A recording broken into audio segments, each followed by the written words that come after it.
Hi, this is Roy Worley. Welcome to the interview show that brings on guests from all walks of life. Yeah, it's here that they tell their stories and delve a little deeper into their lives to see what got them where they are. So grab a drink, have a seat, and relax, because this is the Leo Effect. When was the last time a short movie shook your emotions to the core? When was the last time a short movie caused you to rethink everything you stood for? When was the last time a short movie made you proud to be an American? When was the last time you felt the emotion to stand up and cheer after a short movie? The new short movie, I've Got Your Six, written and directed by Bill Foster, one of the industry's newest and fastest climbing directors, will answer all of those questions. Rarely has there been so much packed into a short movie that when you leave, you'll feel more proud of our American military veterans. A movie that was cast only with American military veterans will have you on the edge of your seat, cheering for our veterans and what makes America great. I've Got Your Six will be hitting the film festival scene soon. Be prepared to drop what you're doing and go see this powerful movie when it comes to your area. Hello, ladies and gentlemen. Welcome back to another episode of The Leo Effects. Today, I'm joined by a very special guest. He wears a whole bunch of different outfits, if you wanna go that direction. Metaphors. He does lots of different stuff, is what I'm getting at, and we're gonna touch on that once the interview gets started. But first, I want to introduce him by name. And this fine gentleman sitting here talking with me, his name is Joe Gandurski. How are you, sir? I'm good, Ray. How are you? I'm ready to go. Perfect. I'm ready to go as well. So I think we'll jump Good. right into it, and I'll ask the question I usually do, and that's, what do you feel you're known for, or, maybe what is it that you're doing that you want to talk about, kind of thing? Well, people have different perceptions of how they view you, but I think that people who know me know that I'm creative and not afraid to try different things, and also that I have like a strategic vision, a good capability of kind of assessing the situation, whatever it is, and then looking ahead, and then no matter what I try to attempt. So, and I've tried a lot of wide-ranging things, but I think that's maybe it, that I can think out of the box and kind of have a good view of a situation and predict where it'll go. That sounds a little vague, but I think that's the way it is. Cool. Well, that's a good thing to be known for, I guess. Kind of draws people to you a little bit, I think. Well, yeah. I mean, I've consulted with people who are in high positions, and I think they respect my decision and respect my perspective. And of course, I've developed my own, and I've done other things that people would say, "Wow, you did that? Why would you want to do that?" And I said, "Well, it just appealed to me at the time. It seemed to be something that challenged me, and also I also had, from the very time I was very young, also had a deep try to understand the human condition. So to try to observe people at their best and at their worst, and develop as an observer an idea of what makes people tick, and what how could we move forward in a positive manner." That's awesome. Cool. So I'm kind of checking Well, it doesn't always work, right? Right? Isn't that the case? So I'm checking out your IMDb right now, and it's got you listed down as actor and producer, writer, sound department, cinematographer, director, editor, and stunts. That is a lot of stuff to be doing. Well, I dipped my toe into those things. On one movie, I was these guys wanted to do a shooting scene. It was an independent film, and they didn't have a clue on how to handle firearms or blanks or anything. So I said, "Look, let's not kill anybody, and let me establish some safety guidelines here, and get through the scene correctly, and have it come out desirable and safely for everyone." So I did that. That was the stunt thing. But I did, as far as the writing and the acting, probably the thing that I'm most proud of is a short film. I'm a Vietnam veteran. Mm-hmm. So proud of the most thing that I'm very proud of is a short film that I did 2 years ago, and I put it together, wrote it, and acted in it, and produced it, and it was called RPG. RPG for the military rocket-propelled grenade, which is an infamous weapon that's been used since Vietnam, probably a little bit before, and it's still being used. Anyway, the film focuses on loss, ripple effects of loss. You know, when we lose someone, it's not just we have a tendency to be clinical about it. Excuse me. Here in Chicago, you know, we have so many homicides, and they put the homicide totals up every day, and people don't understand that this is a devastation to not just the individuals that were killed, but the families and the generations, their children who are left behind, their parents who are struggling with loss. And it's kind of a film like that, but from the perspective of a Vietnam veteran. So it won several awards, and I'm very proud of it. Yeah, that's amazing. And I just, jumping real quick, I want to say, thank you very much for your service. That's huge, from one military member to another. That's huge. Yeah, and thank you for yours. I see you were U.S. Armed Forces, U.S. Air Force Reserve. Yep, that's right. Yeah. Great. Congratulations. I was active duty for a long while, and when I went out of active duty, I went into the reserves. So keeping it going. Great. Well, that's a very great accomplishment on your part. Well, thank you as well. Congratulations. Yeah. Kind of moving in that direction a little bit, I would say. You're also in the police department? Well, not anymore. I did 31 years on the Chicago Police Department. And so I did everything from starting out as a patrol officer in a beat car to a violent crimes detective, hostage negotiator. I was on the horse unit 3 different times, worked my way up to the ranks, some specialized units, some administrative units, ended up assisting the superintendent, which is our chief of police. We don't call him chief, and deputy chief of detectives, and then deputy chief of organized crime when I retired in 2003. Wow, that's amazing. And to put that into scope, in case anybody missed it, this was in Chicago. So just think about that for a minute. Yeah. That's amazing. We have our little issues here. That's wow. So what was it that made you say, you know what? I think I want to get into the filming industry. Well, kind of, I had that idea before I even after I left the military. I got out in 1969 and started to work a bunch of different jobs. And I had this idea to take a class. I took a couple classes here on acting and improvisation, and I really liked it.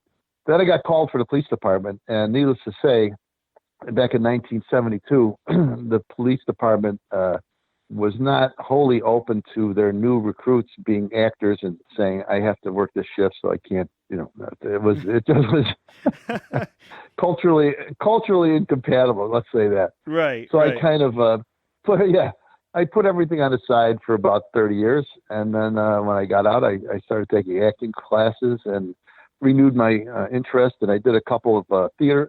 Chicago's a great theater town. There's probably 200 independent, community theaters around, and some of them are very good. So I did some community theater, took some more lessons, ended up getting into an indie film.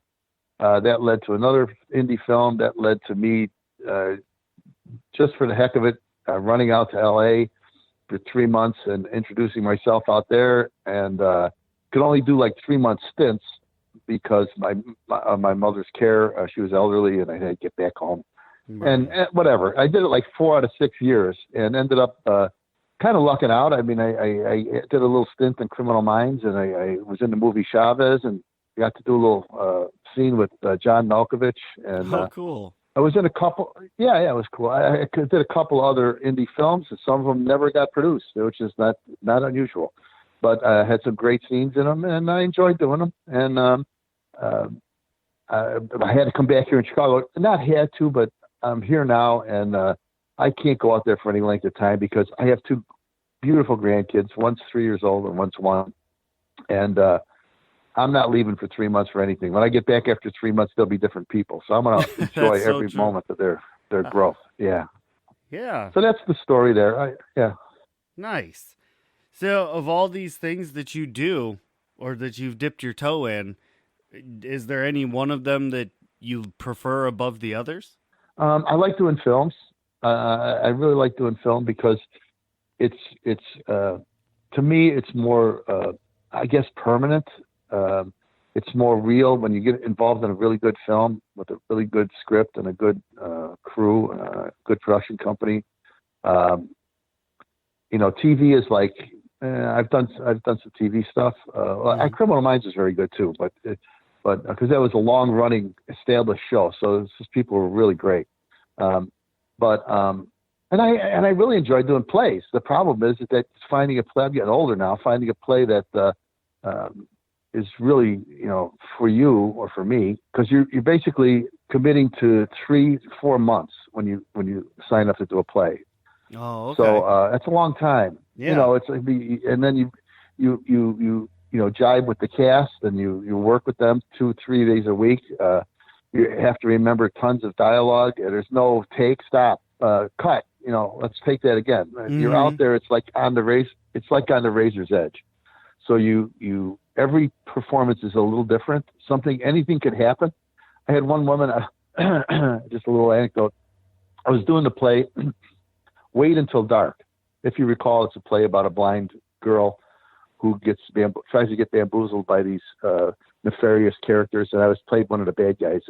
And it ends. The climactic scene is when they try to scare her by tossing lighter fluid on her, like they're going to torture her. And one of the members of the audience, an elderly lady, started yelling, "Don't! They're going to kill you! They're going to kill you! Don't hide! Hide! They're going to kill you!" So, I mean, it was so funny, which it was good because she really got into it. But yeah, it's awesome. Unusual, and you have to work around that. Yeah. So those things don't happen in TV and movies, So right. That's really funny. That would be amazing to see. Honestly, somebody getting that into it. So you kind of like doing the. You said you like doing the films, but that you got that real life interaction with the theater. Would you prefer to be on the writing and producing side of things, or would you prefer to be on the acting side of things? Well, as you get older, there's less roles for you because everybody wants the guy, the young lady, or the young man that's between 20 and 35, to play leads. Although there's still roles out there, but I find great reward in writing. I've written a book.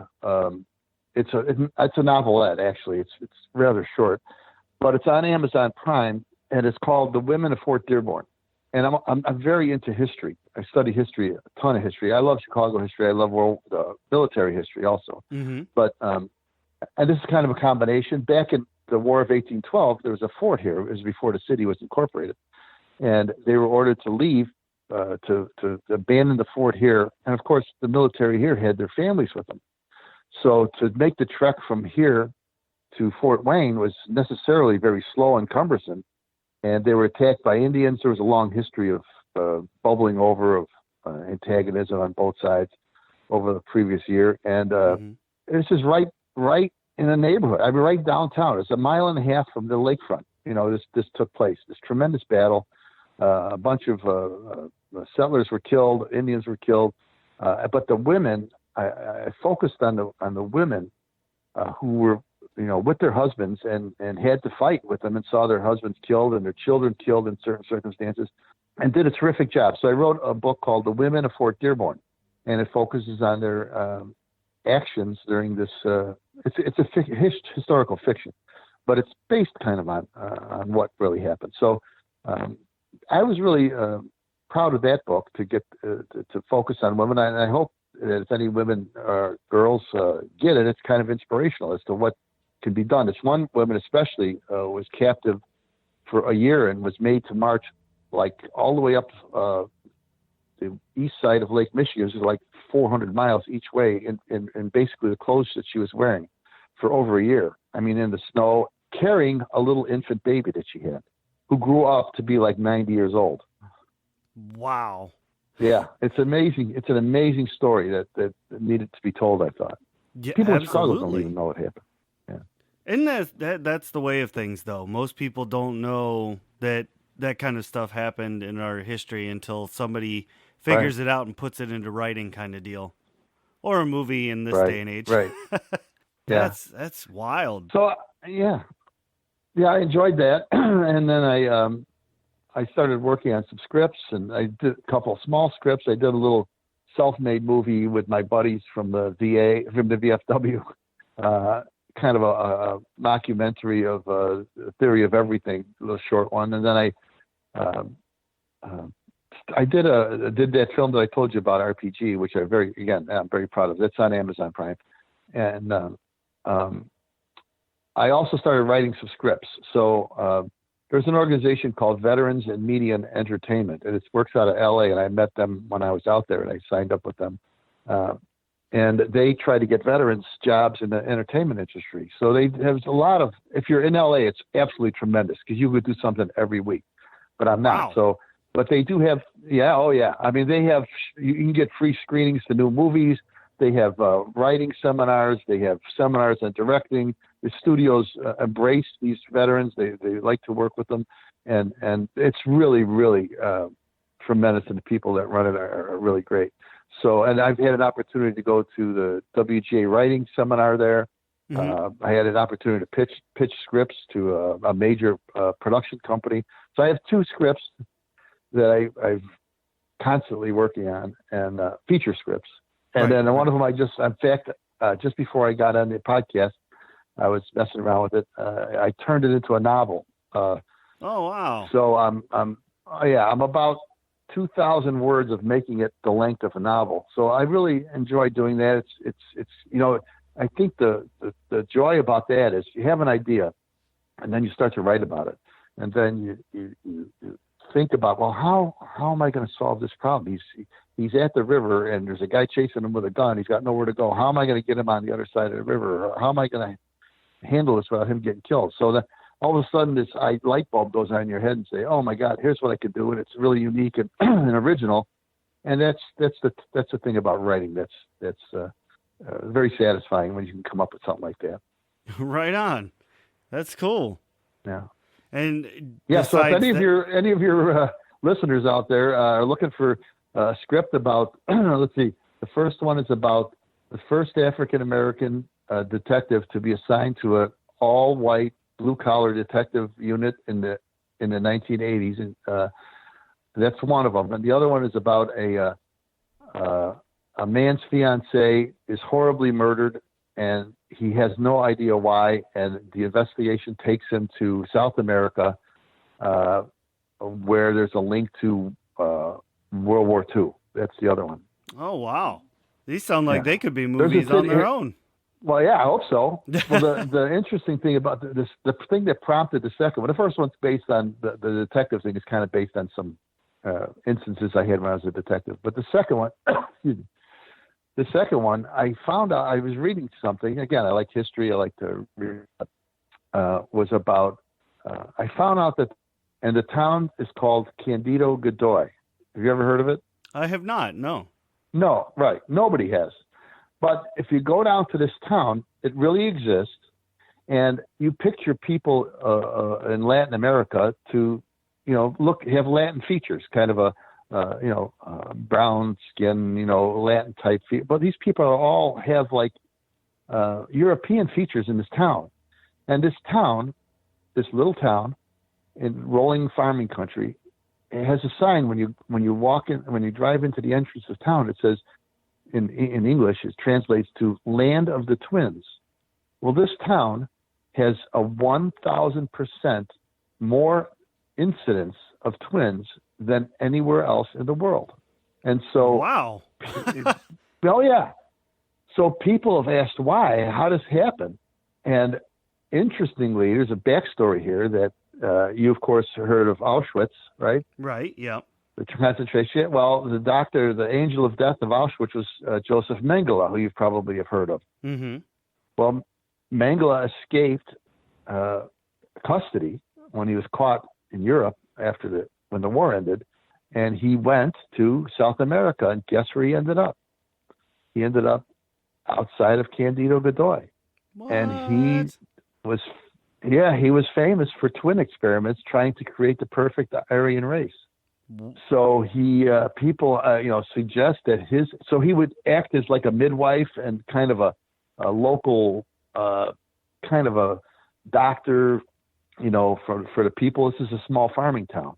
And so people suspect that something he did in helping deliver these babies or tending to their, back when they were pregnant, the mothers are pregnant, made this great increase in twins. So that's what the basic story is wrapped around. And I found it interesting and had to write a story about it. Absolutely. That does sound quite interesting. It's like a chin scratcher. Yeah. And nobody could prove it for sure. Yeah. Wow.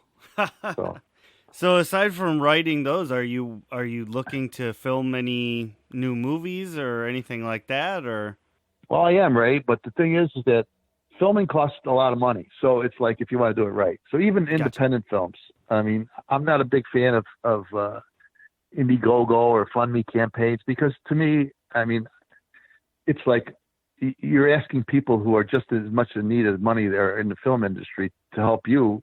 You know what I mean? So I see. When they ask, you're passing around. It's like passing around the same $20 bill. Right. So anyway, you know what I mean? So, hey, listen, I supported your film. Would you support mine? I mean, it's, so anyway, I do side jobs and stuff like that, consulting, and I scraped up some money and, I did the other film. I'd like to do another short film. The last film I filmed, I did it all in one day, the actual filming. Now it all, was the planning and everything took probably total of about a month of work total full time to get that film done. Wow. But, I mean, a budget for a small film, mine was a lot less, because we planned it so well and, I got lucky with certain things, but, probably $30,000. So, it's not small change. And, right. I put the film on Amazon. Yeah, the film is on Amazon Prime. I'm very proud to have it on Amazon Prime. They accepted it. They put it up there. And you get a percentage of viewing hours. You get a percentage of money from the people that view it. Well, I figure that I'm getting a little old, Ray. So I figured that if I live to be about 120, I can make back about half of what I put into it if everybody watches it, the film. So, I mean, at the rate it's going. Yeah, I mean, they make all the money. So watch the film. Call all your viewers. Watch that film. Yeah, I was going to say, hopefully by doing these podcasts and getting word of it out there, maybe that'll draw attention to it. I know that I have Amazon Prime, and I'm thinking about going and checking it out after this interview. So I hope my listeners do as well. Well, thank you. So I do have a question for you, though. Yeah, sure. So in regards to that, how did getting funding for a movie work? Did you have to go to, the bank or whatever first and say, look, I have this idea, I need your help? Or did you take the product that you did have to the bank? How'd you get funding for it? Okay. This is a short film. I funded it myself. I worked, I saved money, I funded it. It was less than $10,000. Okay. But to do, I did go to a seminar at a major production company in LA, and they explained how they do films. So, a lot of people don't understand. It was very enlightening, by the way. So, what they do is they have they're a subsidiary of a bigger production company. So what they do is they read scripts through managers and they don't, I was very fortunate that as a veteran, they were willing to listen to my pitch, but they get ideas and finished scripts through veterans, through managers, literary managers, etc. They come in and pitch. And if they like a film, they think that they can do it. It meets they have very strict criteria. This particular company likes film for $7 to $10 million, a very strong male leads, very macho type stuff like, something Bruce Willis would be in. You put a little part in there and that's what they like. So some major actor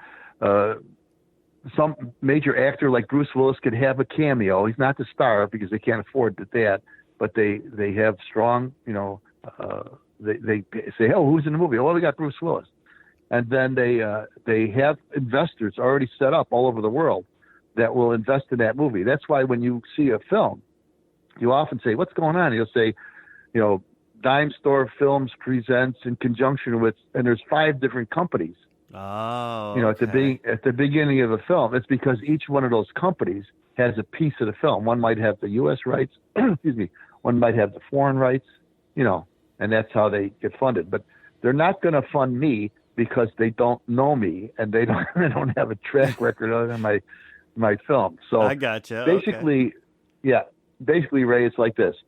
Go make the film. You figure out how to pay for it and make it. And if we like it, we might distribute it for you. Aha. Okay. Yeah. I see how it works now. All right. Yeah. Well, that's amazing. And, I just want to say, it kind of got touched on a couple times throughout this interview is that, you feel like you're getting older. And I've heard many, many times before the old saying, you're only as old as you feel. And just by talking to you and listening to all the things you've done, I'd say you're probably about 30 years old. So I think you got a long ways to go still yet. In my head, I am. There Ray. you go. In my head, I'm still 30, and my wife thinks I'm 25, the way I act sometimes. but I'm not willing to go put on my good suit and lay down yet, Ray. There you go. I want to stay Here's my mantra. I want to keep doing meaningful and memorable work and to remain relevant. That's beautiful. That's my goal. That is perfect. Yeah. And, I really hope to see your name coming up many, many more times, either be it, Oprah's list of books to read or, movies or whatever. Like, I hope to see your name more. You're a genuinely nice guy. I think that would be great to, be like, I know that guy. I talked to that guy. Thanks. I'm really eager to see that. But as we're drawing I feel the same way about you. I appreciate that. I really, first of all, I really appreciate you having me on the show. I feel honored to be on here. Yeah, anytime. I really enjoy having people on with these. Just to me, you have a monumental life. The things that you've done is just enticing. It's great. It's amazing. I love to hear these stories. And so I think with these little few minutes we have left, what I would like to do is have you tell the listeners where they can follow you, like your social medias, or if you have, where to find your books, things like that, so that they can go and enjoy this too. Right. Well, thank you. Well, I'm on social media. I have a Facebook page. It's called Joey G Man. Okay. And it's not my real name. And so it's Joey G Man on Facebook, on Instagram. I do have an Instagram account, but Instagram's kind of strange to me. I mean, it's like, it's just weird. It's just weird. And this social media stuff is mystifying. Well, it's one of the, I feel like Instagram's one of those things where everybody has one, but nobody really knows what to do with it. Yeah. Other than certain people post like 95 pictures of themselves, walking from the front of their house to the back. I don't know. I mean, Yeah. But I also am on the internet. I do have a website, and you just put my name in, Joe Gandurski. On the internet, you'll see me links to my website, etc. And I'm on IMDb, as you saw. Mm-hmm. And my book is The Women of Fort Dearborn. It's on Amazon Prime, and the portion of that goes to funding of that goes to the Chicago Police Memorial Foundation. And of course, they haven't gotten anything lately because it's been kind of dormant. But the film RPG, there's a lot of if you search RPG on Amazon, a lot of things will show up. But if you put RPG film, that'll come right to it. Oh, and okay. You'll see it's only 15 minutes without the credits. It's 18 minutes with the credits, and I think it's a worthwhile film to see. It doesn't matter what perspective you have. It's just everything jives. It's one of the things I'm most proud of. It came out just as I envisioned it, and it's got a little bit of a twist on the ending, and cool. I really like it. Yeah, I'm definitely gonna check that out. Yeah. Cool. Well, Once again, I want to say thank you so much for coming on the show and talking to me. It's really been a pleasure. My pleasure, Ray. Thank you. Thank you. And again, to all the listeners out there, make sure to check all this out. I'm going to do my best to put links in the description of this episode so that you can one-click shopping kind of deal. Make sure to check this stuff out. Again, without you guys, this podcast wouldn't even be a thing. So thank you all very much for listening, and we will see you next time. Ladies and gentlemen, boys and girls, creatures of all ages, what an amazing show. Thank you for lending an ear and joining us. I'm the host, Ray Rumsey, and if you want to hear more interviews, simply head to anywhere podcasts are heard, Facebook or Twitter, and search The Leo Effects, with an A, not an E. If you'd like to hear me doing silly voices and making a general fool of myself, head over to Shattered Dungeons on YouTube, Facebook, and Twitter. We live stream every Tuesday night. More projects are in the works. For now, stay tuned for more interviews. To book yourself as a guest, you can head to theleoeffects.wixsite.com/podcast or send me an email at theleoeffects@gmail.com. Remember, this has been The Leo Effects, and great shows require great listeners, just like you. Thank you, and we'll see you next time.